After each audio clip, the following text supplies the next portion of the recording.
এভাবে তৈরি করলে বলের মতো ফুলে উঠবে। দেখুন বলের মতো ফুলেছে এবং পুরো পুরটাই পরোটার চারিপাশে ছড়িয়ে থাকবে। দেখুন গরম গরম ধোঁয়া উঠছে। এই পরোটা খেতে এত ভালো লাগে, না খেলে বুঝতে পারবেন না। নমস্কার বন্ধুরা, আশা করি সবাই খুব ভালো আছেন। টুম্পাস কিচেন অ্যান্ড মিনি ব্লগসে আপনাদের সকলকে জানাই স্বাগত। ফুলকপি দিয়ে রোজকার তরকারি ডালনা খেতে ভালো না লাগলে একবার এভাবে তৈরি করে দেখতে পারেন।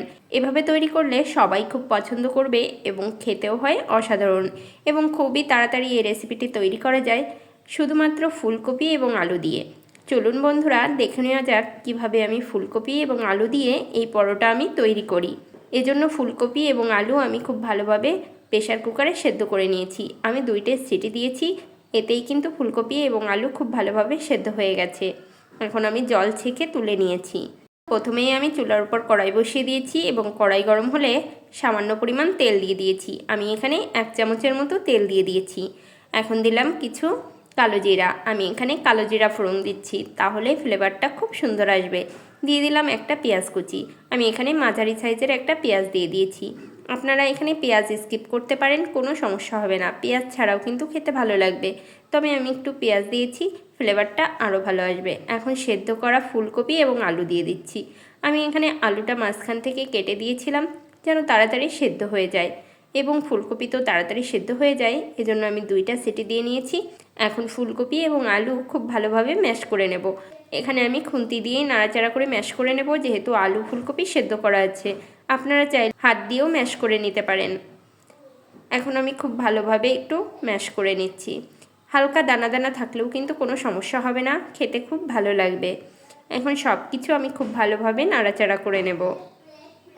বন্ধুরা, এই পরোটা একবার তৈরি করে দেখবেন, বাসার সবাই খেতে খুব পছন্দ করবে এবং খুব তাড়াতাড়ি হয়ে যায়।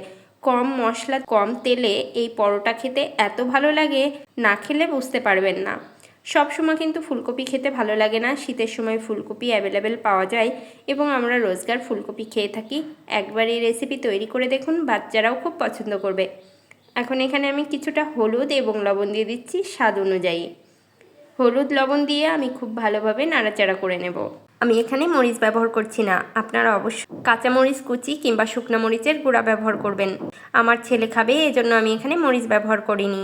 বন্ধুরা, বাচ্চারা কিন্তু সবজি খেতে চায় না, সেক্ষেত্রে আপনারা এভাবে পরোটা তৈরি করে বাচ্চাদের টিফিনে দিতে পারেন। বাচ্চারা সোনামুখ করে খেয়ে নেবে এবং তারা পুষ্টিটাও পাবে। দেখুন বন্ধুরা, আমি খুব ভালোভাবে নাড়াচাড়া করে নিয়েছি। এখন এখানে দিয়ে দিচ্ছি ধনেপাতা কুচি। এই ধনেপাতা কুচি দিলে ফ্লেভারটা খুব ভালো আসবে এবং খেতেও খুব ভালো লাগবে। এখন আমি নাড়াচাড়া করে নেব এবং খুব ভালোভাবে এর জল শুকিয়ে নেব। অবশ্যই খুব ভালোভাবে জলটা শুকিয়ে নিতে হবে। দেখুন বন্ধুরা, হয়ে গেছে। এখন আমি উঠিয়ে নিচ্ছি। উঠিয়ে পুরটা ঠান্ডা করে নেব। এখন আমি পরোটা তৈরির জন্য ময়দা নিয়ে নিয়েছি।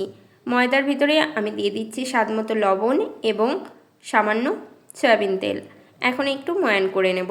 এখানে খুব বেশি কিছু দেওয়ার দরকার নেই। ময়দার ভিতরে স্বাদমতো লবণ এবং তেল দিলেই হয়ে যাবে এবং অল্প সময় ময়ান করে নেব। এই খামিরটা কিন্তু একটু নরম করে মাখতে হবে বন্ধুরা।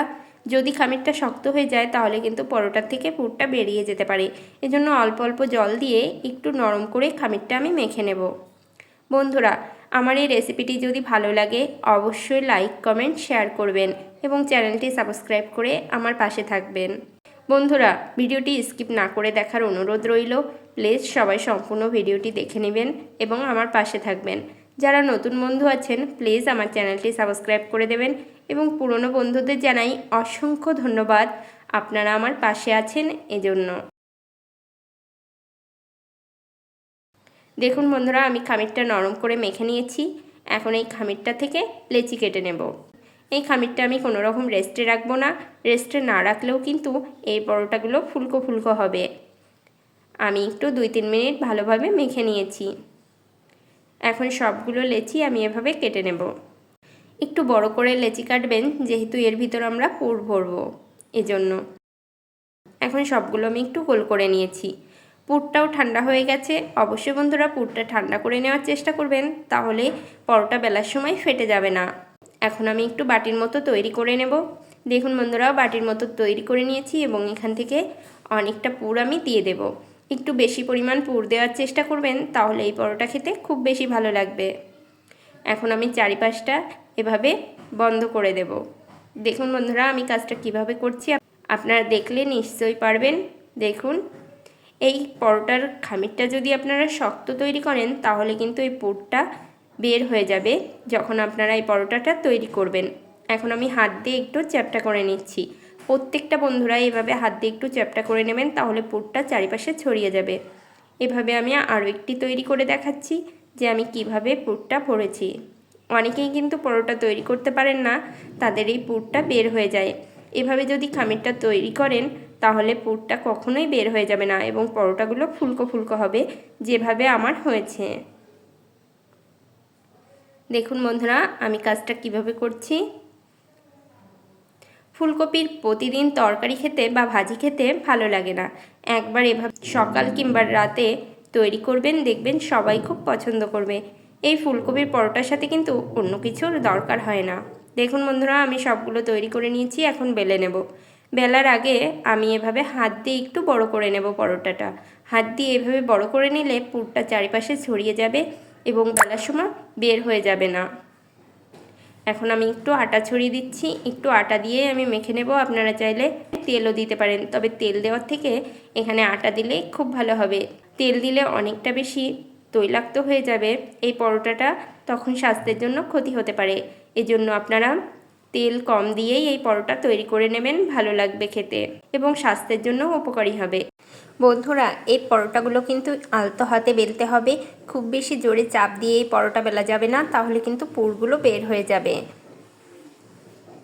এভাবে আমি সব পরোটা বেলে নিয়েছি। এখন চুলার উপর কড়াইটা বসিয়ে দিয়ে গরম করে নিয়েছি। অবশ্যই বন্ধুরা কড়াইটা একটু গরম করে নেবেন, তারপরেই পরোটাটা দেওয়ার চেষ্টা করবেন।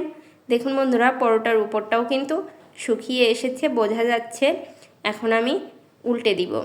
বন্ধুরা যতক্ষণ না পরোটার উপরের কালারটা চেঞ্জ হচ্ছে ততক্ষণ আপনারা উল্টে দেবেন না, তাহলে কিন্তু পরোটাটা ভেঙে যাওয়ার চান্স থাকবে। বন্ধুরা এই পরোটা ভাজার সময় দুই পাশই হালকা ছেঁকে নেবেন, তারপর তেল ব্যবহার করবেন, তাহলে কম তেল লাগবে। এখন আমি অল্প পরিমাণ তেল দিয়ে দিলাম, এখন একটু হালকা চাপ দিব, তাহলে ফুলে উঠবে। দেখুন বন্ধুরা অনেকটাই কিন্তু ফুলেছে এবং আরও কতটা সুন্দর ফুলে যাচ্ছে। দেখুন বন্ধুরা আরও কত সুন্দর ফুলে গিয়েছে। এভাবে প্রত্যেকটা পরোটাই কিন্তু ফুলে যাবে এবং কোথা থেকেও কিন্তু পুর বের হয়ে যায়নি। আমি যেভাবে বললাম এভাবেই আপনারা খামিরটা মাখার চেষ্টা করবেন, তাহলে পরোটাটা খুব সুন্দর হবে, খুব সুন্দরভাবে ফুলবে এবং পুর বের হয়ে যাবে না। এখন এই পরোটাটা দুই পাশে উল্টে পাল্টে খুব সুন্দর করে ভেজে নেব।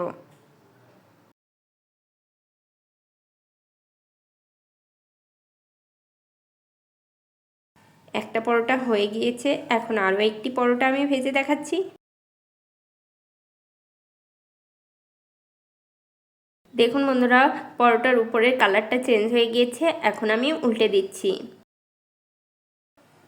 একটু নাড়াচাড়া করে দিচ্ছি যেন চারিপাশে সমান তাপ লাগে। চারিপাশে সমান তাপ লাগলে পরোটাটা কিন্তু খুব ভালোভাবে ফুলে যাবে। দেখুন বন্ধুরা পরোটাটা ফুলতে শুরু করে দিয়েছে, এখন আমি একটু তেল দিয়ে দিচ্ছি। দেখুন বন্ধুরা কত সুন্দর ফুলেছে। আমি এই পরোটা কিন্তু খুবই সামান্য তেলে ভেজেছি, 1 চামচেরও কম তেল ব্যবহার করেছি। আপনারা চাইলে বেশি তেলও ব্যবহার করতে পারেন, তবে বেশি তেল ব্যবহার করলে স্বাস্থ্যের জন্য একটু ক্ষতি হতে পারে, এজন্য আমি কম তেলেই এই পরোটা ভেজে নিচ্ছি। দেখুন বন্ধুরা কত সুন্দর ফুলেছে, একদম বলের মতন। এভাবে পরোটা তৈরি করলে অবশ্যই আপনাদের পরোটাগুলো এভাবে ফুলকো ফুলকো হবে, আমার যেমন হচ্ছে। বন্ধুরা যারা নতুন আছেন প্লিজ আমার চ্যানেলটি সাবস্ক্রাইব করে আমার পাশে থাকবেন এবং নতুন নতুন ভিডিও পেতে অবশ্যই আমার চ্যানেলের বেল আইকনে প্রেস করবেন এবং অল বাটনটা অন করে দেবেন। দেখুন বন্ধুরা সবগুলো পরোটা আমি তৈরি করে নিয়েছি, কত সুন্দর হয়েছে। আমি একটা পরোটা আপনাদের হাত দিয়ে দেখাচ্ছি, দেখুন কতটা নরম হয়েছে। একটা পরোটা আমি ছিঁড়ে দেখাচ্ছি যে ভিতরের পুরটা ঠিক কেমন আছে। দেখুন বন্ধুরা ভিতরের পুরটা চারিপাশে ছড়িয়ে আছে এবং পরোটাটা খেতে কিন্তু অসাধারণ হয়েছিল। দেখুন পরোটা কত সুন্দর ফুলেছে। সম্পূর্ণ ভিডিওটি দেখার জন্য সকলকে জানাই অসংখ্য ধন্যবাদ। সবাই আমার পাশে থাকবেন। নমস্কার।